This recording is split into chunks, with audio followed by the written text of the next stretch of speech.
राजस्थान में बीजेपी ने बिना मुख्यमंत्री के चेहरे के चुनाव लड़ा, लेकिन इसके बावजूद राजस्थान में रिवाज नहीं बदला और राज बदल गया। अब राजस्थान में मुख्यमंत्री कौन बनेगा, इसके लिए बीजेपी में मंथन तेज हो गया है। और मुख्यमंत्री की तलाश बीजेपी के लिए आसान नहीं है, क्योंकि राजस्थान में मुख्यमंत्री पद के लिए कई दावेदार हैं। इनमें जो नाम सबसे आगे चल रहे हैं उनमें शामिल हैं पूर्व सीएम वसुंधरा राजे, केंद्रीय मंत्री अर्जुन राम मेघवाल, केंद्रीय मंत्री गजेंद्र सिंह शेखावत, सांसद और महंत बालकनाथ, सांसद दिया कुमारी और बीजेपी प्रदेश अध्यक्ष सीपी जोशी। इन सभी ने विधानसभा चुनाव लड़ा और जीत भी हासिल की। एक नाम बीजेपी सांसद राज्यवर्धन सिंह राठौर का भी है। इन्होंने झोटवाड़ा विधानसभा क्षेत्र से चुनाव जीता है। मैं अभी मेंबर ऑफ पार्लियामेंट हूँ, अभी जैसे आदेश मिलेंगे वैसे आगे। और मुख्यमंत्री कौन बनेगा, इस पर कोई बातचीत? सही समय पर हमारी जो पार्टी है उसका निर्णय आएगा। बताया जा रहा है कि राजस्थान में मुख्यमंत्री के नाम का फाइनल फैसला बीजेपी संसदीय दल की बैठक में हो सकता है और उसके बाद विधायक दल की बैठक में सीएम के नाम पर प्रस्ताव पास होगा। राजस्थान में मुख्यमंत्री पद को लेकर बीजेपी में माथापच्ची जरूर चल रही है, लेकिन पूर्व मुख्यमंत्री वसुंधरा राजे के विकल्प के तौर पर दूसरा चेहरा लाना बीजेपी के लिए किसी बड़ी चुनौती से कम नहीं है, क्योंकि वसुंधरा राजे राजस्थान में बीजेपी नेताओं में सबसे लोकप्रिय हैं। ग्वालियर राजघराने की बेटी और धौलपुर राजघराने की बहू वसुंधरा राजे मराठा राजपूत हैं। उनकी शादी जाट राजघराने में हुई। इसी की बदौलत उन्हें राजस्थान की राजनीति में अपना कद इतना बड़ा करने का मौका मिला। 2024 के लोकसभा चुनाव में वसुंधरा की लोकप्रियता पार्टी के लिए फायदेमंद साबित हो सकती है। और ये जीत 2024 में मोदी जी को फिर से देशवासियों की सेवा का अवसर देने की जीत। 70 साल की वसुंधरा 5 बार सांसद और 5 बार विधायक रह चुकी हैं। 2 बार मुख्यमंत्री पद का तजुर्बा है, इस लिहाज से उनमें प्रशासनिक क्षमता है। उन्होंने बीजेपी में कलह के बावजूद 2003 के चुनाव में 200 में से 120 सीटें लाकर इतिहास रच दिया। इससे पहले कभी भी भारतीय जनता पार्टी राजस्थान की राजनीति में बहुमत नहीं ला सकी थी। इसलिए वसुंधरा को दरकिनार करना बीजेपी के लिए 2024 के लोकसभा चुनाव में नुकसान कर सकता है। यही वजह है कि वसुंधरा को आसानी से नजरअंदाज नहीं किया जा सकता।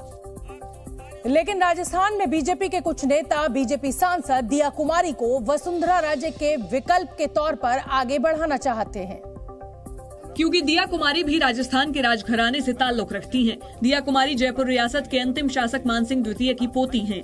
दिया कुमारी ने जयपुर की विद्याधर सीट से कांग्रेस के दिग्गज नेता सीताराम अग्रवाल को 71,000 से ज्यादा वोटों से हराया। दिया के समर्थक उन्हें सीएम की कुर्सी पर देखना चाहते हैं। हमारे सभी कार्यकर्ताओं की उनके समर्थक दिया कुमारी को श्री राम के वंशज मानते हैं।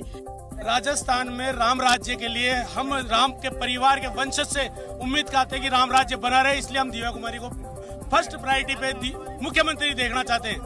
दिया कुमारी ने साल 2013 में बीजेपी में शामिल होने के बाद सवाई माधोपुर से चुनाव लड़ा और विधायक बनी।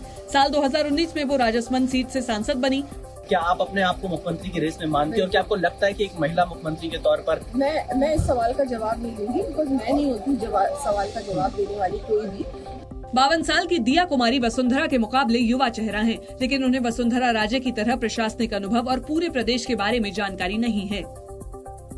राजस्थान में एक और चेहरा है जो मुख्यमंत्री पद का प्रबल दावेदार है, और वो चेहरा है केंद्रीय कानून मंत्री अर्जुन राम मेघवाल का। उन्हें मुख्यमंत्री पद की रेस में दूसरे नंबर पर देखा जा रहा है, क्योंकि वो राजस्थान में बीजेपी का दलित चेहरा है। इसके अलावा अर्जुन मेघवाल के साथ प्लस पॉइंट ये है कि वो प्रधानमंत्री नरेंद्र मोदी के करीबी हैं। उनकी छवि साफ सुथरी है। रिटायर्ड आईएएस होने के नाते उनमें प्रशासनिक क्षमता भी है। अगर मेघवाल को सीएम बनाया जाता है तो पार्टी को 2024 के लोकसभा चुनाव में दलित वोट बैंक साधने में कामयाबी मिल सकती है। अगर ऐसा होता है तो वो बीजेपी शासित राज्यों में पहले दलित सीएम होंगे। राजस्थान में मुख्यमंत्री पद की दावेदारी के लिए एक अहम नाम है बीजेपी सांसद और महंत बालकनाथ।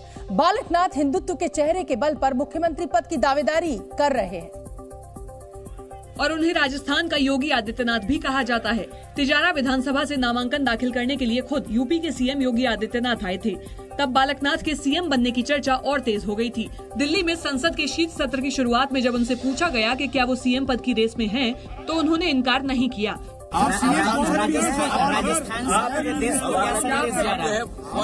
बालकनाथ जी क्या मुख्यमंत्री की रेस में है? बालकनाथ के साथ प्लस पॉइंट उनकी कट्टर हिंदुत्व की छवि और उनकी उम्र है। बालकनाथ 39 साल के हैं। 6 साल की उम्र में उन्होंने घर छोड़ दिया था। उन्होंने महंत खेतानाथ के पास रहकर अध्ययन किया।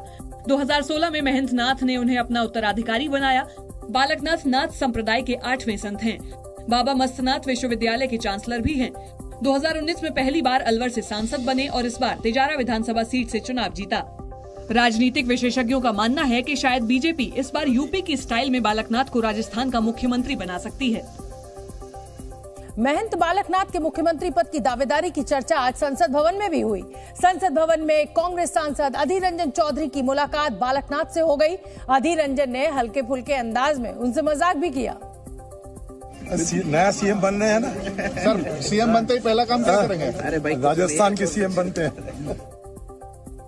राजस्थान में मुख्यमंत्री पद की रेस में दो और अहम नाम चल रहे हैं। दोनों ही नाम राजस्थान की राजनीति के साथ साथ केंद्र की राजनीति में भी एक्टिव हैं। उनमें से एक नाम है ओम माथुर। राजस्थान में बीजेपी की जीत के साथ ही उनकी सुरक्षा कड़ी करने की खबरें आईं। इससे उनकी मुख्यमंत्री पद की दावेदारी को लेकर अटकलें तेज हो गईं। मतदान से पहले राजस्थान में पाली में हुई चुनावी रैली में प्रधानमंत्री मोदी ने ओम प्रकाश माथुर की काफी तारीफ भी की थी। ओम माथुर को पीएम मोदी का करीबी भी माना जाता है। मोदी जब गुजरात के सीएम थे तब ओम प्रकाश माथुर गुजरात के प्रभारी थे। माथुर को पीएम उन जगह भेजते हैं जहाँ सरकार बनाना सबसे कठिन होता है। इस बार उन्हें छत्तीसगढ़ का चुनाव प्रभारी बनाया गया और बीजेपी छत्तीसगढ़ में जीत गई। सीएम पद के लिए केंद्रीय मंत्रियों में गजेंद्र सिंह शेखावत भी दावेदार हैं। गजेंद्र सिंह शेखावत जोधपुर से सांसद हैं। हालांकि संजीवनी क्रेडिट कोऑपरेटिव सोसाइटी घोटाले में लगे आरोप उनकी दावेदारी कमजोर कर सकते हैं। राजस्थान में कांग्रेस की हार के लिए एक दूसरे पर आरोप का दौर शुरू हो गया है। अशोक गहलोत के ओएसडी लोकेश शर्मा ने राजस्थान में कांग्रेस की हार के लिए खुद गहलोत को जिम्मेदार ठहराया।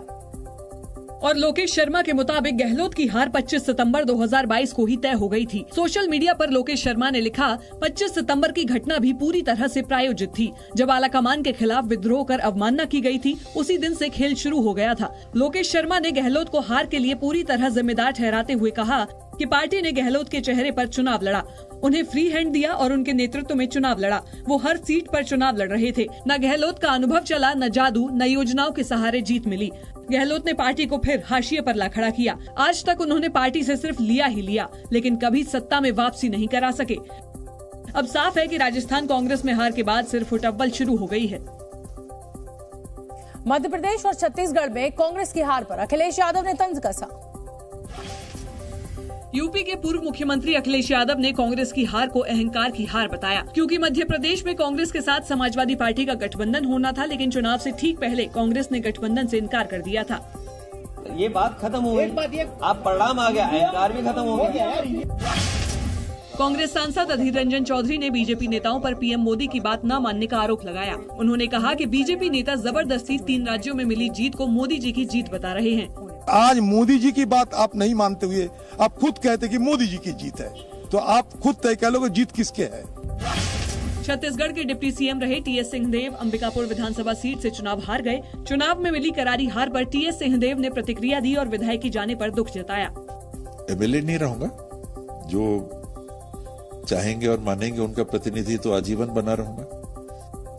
मध्य प्रदेश विधानसभा चुनाव में 163 सीटों पर पूर्ण बहुमत के साथ जीत दर्ज कर बीजेपी अब सरकार गठन की तैयारी में है। इस बड़ी जीत के बाद शिवराज सिंह चौहान को मुख्यमंत्री पद की रेस में सबसे आगे माना जा रहा है।